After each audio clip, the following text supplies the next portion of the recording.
People of YouTube, my name is Steve Gray, and thank you for watching. Today we're going to be talking about Don't Toy With Me, Miss Nagatoro. And I watched the first episode, so this is kind of like it basically is a first episode review. And it just kind of annoyed me, brought back some bad middle school memories, I guess is the best way to describe it. I don't know if I'll give this a second episode or not. We'll see if I feel like doing it. Depends on if I have time for something next Thursday. But I needed a video today. I didn't feel like making a video today. And this show keeps popping up all over the place. So, here we are. Don't Toy With Me, Miss Nagatoro. So we don't even know the character's, the guy's name in the first episode. This is like the main dude, and this is Miss Nagatoro. She thinks it's weird that she calls him Miss, and he is kind of like your standard, typical kind of nerdy social outcast. He doesn't really have any friends. He keeps to himself. He's just trying to do his homework. The premise behind the episode was basically and I'm guessing the entire show, is she just kind of makes him extremely uncomfortable and anxious the entire time, and then goes and laughs about it with her friends. And it is, as I said, brought back some bad middle school memories for me. And basically, throughout the course of the episode, he goes to the library. Her and her friends are in the library. He's studying. They come near him. He drops like his little manga comic books, where it's like a knight in shining armor and a powerful female character. And then she starts kind of making fun of him for it. She was like, "Oh, the main character, the main guy in this is supposed to be a reflection of you, right? But it's totally not true at all, because you would never do that." She's teasing him. And then she starts acting out the scene, and then he's supposed to touch her, brush her hair behind her ear, tell her she's beautiful. And then he chickens out and doesn't do it, and she starts laughing, and she literally makes him cry. And then she's laughing about the fact that he's crying, and she's making him extremely uncomfortable because he is just not used to these social situations, and it's just like awkward. I just want her to leave him alone. Let him be, let him live his life. Then we go to a part of the episode where he is drawing her. Let me see if I can find an image of that. Hopefully there's not any scantal images in here. I am hoping. Hopefully. Maybe this. I don't know. We can put this image up there. It's kind of cute. And he says, she goes, "Oh, you're in the art club too?" And she keeps following him around and just kind of antagonizing him. And then he goes in there, he's drawing just some still life. And then she's like, "Oh, why don't you draw me?" And he's just awkward the entire time. He's not comfortable drawing another person, clearly. Not really comfortable staring at her. And she finds this hysterical. And then he keeps looking back and forth, and he's just not drawing anything because it's very hard for him to maintain eye contact with her, with his kind of social awkwardness is the best way to describe it.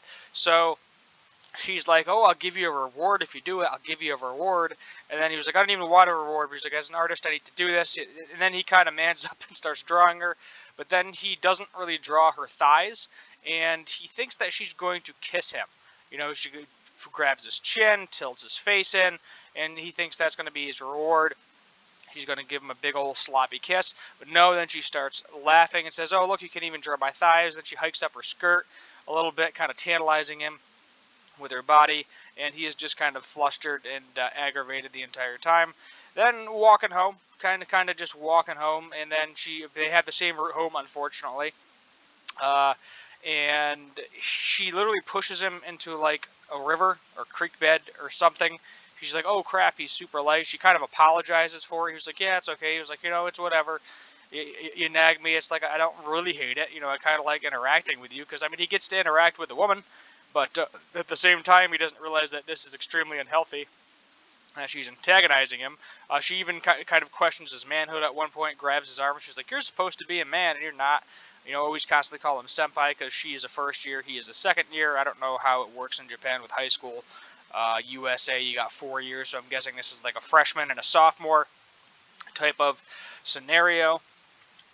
And then, yeah, so that's basically where we're at, and she's just going to continue to tease him, and then he's just kind of accepting it. He's not really angry, but he's just like accepting this because she is just interacting with him, and I think he's just happy to have any interaction with a girl. He got nightmares, like literally nightmares from the first time. She made him cry twice, which is kind of messed up. You know, making somebody cry, it's pretty messed up. And then she teases him at the end too. She's like, "Hey, do you want to be my boyfriend?"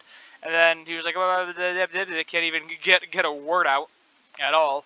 And maybe this is good for him. I mean, at the same time, yes, it's kind of terrible and antagonizing, but maybe because he's interacting with her, this will allow him to interact with women in the future. So it'll be good for him. I don't know how the rest of this plays out, but there's like physical violence, you know, screaming at his manhood, but basically calling him weak and pathetic, useless, and she's literally just ruining his entire world. He can't get her out of his head because he's like, do I like her? Do I not like her? You know, she's basically like the same as my childhood bullies.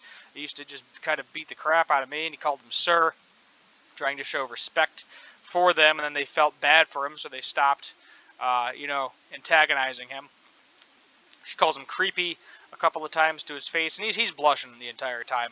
And she just puts on some really creepy, evil faces, so you know, got the big creepy smile going on there. Let's see if I can find any other creepy smiles without running into Schmente.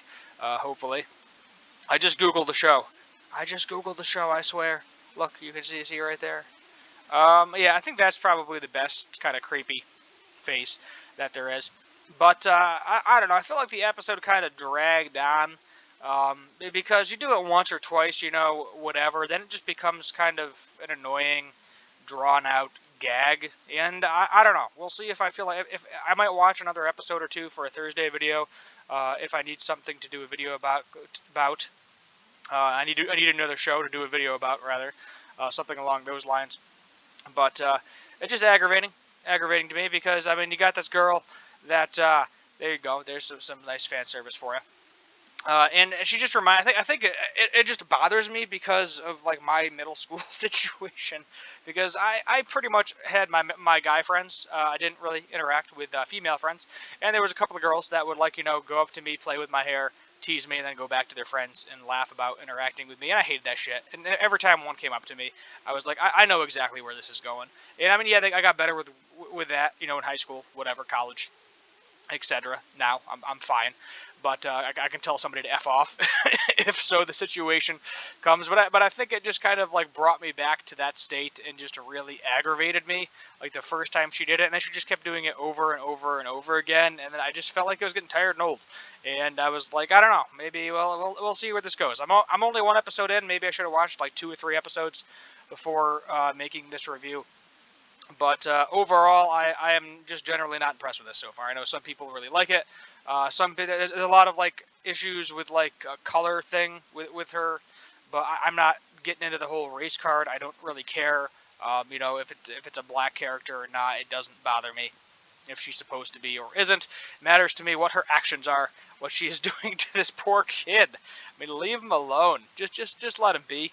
You know, his life's crappy enough. You don't have to antagonize him more to make it even worse. But I think that's where we're going to end this one. Maybe we'll make this one a little shy of 10 minutes. But let me know what you think in the comments down below. My name is Steve Gray. Thank you for watching, and as always, have a good one.